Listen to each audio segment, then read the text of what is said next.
તાલુકો દસકો જિલ્લો અમદાવાદ. અમારા ગામમાં એક પંચાયતમાં સરપંચ છે, આકારણી નથી બનાવતા. કેમ નથી બનાવતા આકારણી? અરે ખબર યાર, પેલો મેં પંચાયતી જગ્યામાં ગલ્લો મેલેલો છે, 5-9 છોકરાની ગોળીઓ ચોકલેટ એવું વેચીમાં અમારે પંચાયતની જગ્યામાં ગલ્લો મૂક્યો છે. હા, તો તમે આકારણી માંગી રહ્યા છો? હા. આકારણીને 2 વર્ષથી રજૂઆત કરી પણ હજુ આકારણી નથી બનાવી.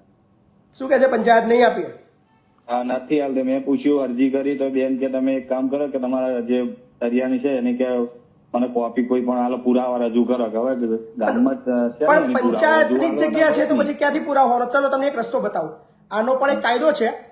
તમે પંચાયતને એક લેખિતમાં અરજી કરો, એમાં લખો પ્રતિશ્રી સરપંચશ્રી તલાટી કમ મંત્રી, બરાબર, ગ્રામ પંચાયત વિષય આકારણી આપવા બાબત જય ભારત સરે જણાવવાનું કે મારું નામ સોયન સો છે, હું આટલા વર્ષોથી મારા ગામની અંદર રહું છું અને વ્યવસાય મારા ગામની અંદર આ જગ્યાએ મારો પાનનો કે વોટેવર જે બી ગલ્લો આવેલો છે હું દુકાન કરું છું, પણ હાલ મારે લાઇટની જરૂર હોય, મારે ત્યાં મીટરની જરૂર હોય તો આ બાબતમાં આકારણીની જરૂર છે. પણ મને ખબર છે કે આ જગ્યા પંચાયતની માલિકીની હોવાથી હું આ જગ્યાનો માલિક નથી, પણ હું ઈચ્છું છું કે પંચાયત આ જગ્યા મને ભાડા પટે અથવા એનું જે કાયદેસરનું ભાડું થતું હોય હું એ ભાડું ભરવા તૈયાર છું. અને પંચાયત જ્યારે એ જગ્યા ખાલી કરાવશે ત્યારે હું જગ્યા ખાલી કરવા માટે બંધાયેલો છું અને પંચાયત એ જગ્યાની માલિકી રહેશે અને હાલ પૂરતો ભોગવટો મને મળે એવી કાયદેસરની અરજી દાખલ કરું છું.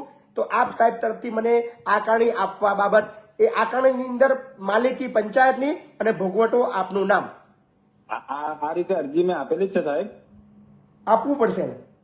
જો નડતર રૂપ નહીં હોય તો તલાટી સાથે મારી વાત કરો છો. ઓકે, હવે તો હું તમને વાત કરાવી. બિલકુલ. જો કામ ના સાંભળે તો તમારા ટીડીઓ ને મળો, જો ના સાંભળે તો જિલ્લા વિકાસ અધિકારીને મળો. બરાબર. ધન્યવાદ. Okay, thank you.